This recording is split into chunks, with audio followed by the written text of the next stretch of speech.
Hello guys, welcome to my new blog. আমার ব্লগে তোমাদের সবাইকে স্বাগত। আজকে ব্যাংক থেকেই ব্লগটা শুরু করেছি।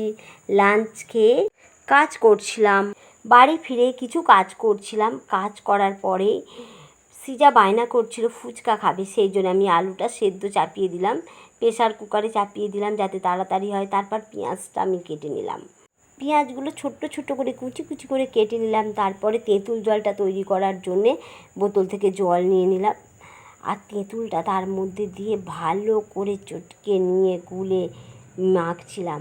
এর সাথে অ্যাড করে দিলাম চিলি ফ্লেক্স, একটু ভাজা জিরের গুঁড়ো, আর বিট নুন, একটু লবণ।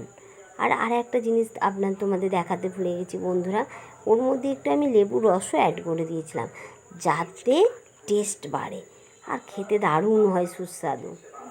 এর সাথে সাথে ওদিকে আমার আলু সেদ্ধ হয়ে গেছে।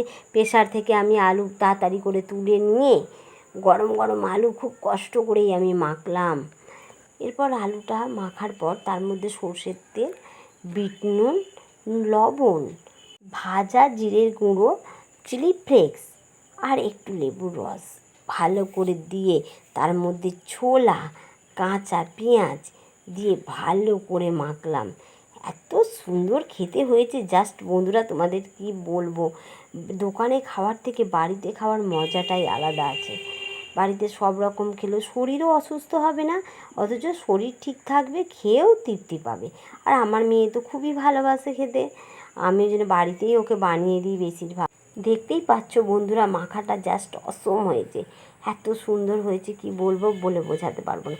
তারপরেই আমি কড়াই তেল দিয়ে এবার ফুচকাগুলো ভাজতে শুরু করব। আগে সব রেডি করে নিলাম ওইদিকে, আলুটা, জলটা, তারপরে এবারে ফুচকাগুলো গরম গরম ভাজবো। তোমরা দেখতেই পাচ্ছ আমি ফুচকা ভাজছি। আর আমি তো কিনে এনেছিলাম বাড়িতেই ফুচকা, সেগুলো শুধু তেলে ভেজে নিচ্ছি বড় বড় করে বেশ। এগুলো তোমরা সব গ্রসারিসের দোকানেই পেয়ে যাবে। এরপর আমাদের ভাজা কমপ্লিট হয়ে গেছে, তারপরে খাওয়ার পালা। যতক্ষণ ওয়েট করছিলাম এবার খেতে হবে, জিভে জল চলে আসছে, কি বলবো বন্ধুরা তোমাদের। তারপরে আমার শ্রীজা রেডি করে আমাকে দিল, বললো মা তুমি টেস্ট করে দেখো। আমিও একটা রেডি করে নিয়ে বানিয়ে খেয়ে দেখলাম, আলু ভরলাম, তারপর তেঁতুল জলে ডোবালাম। উফ, তারপরে খেয়ে দেখলাম জাস্ট অসম হয়েছে বন্ধুরা, ফাটাফাটি। তোমরা বাড়িতে বন্ধুরা ট্রাই করে দেখবে, এইভাবে খুব সুন্দর লাগবে। আজকের ব্লগটা এই পর্যন্তই, আর বেশি বড় করব না।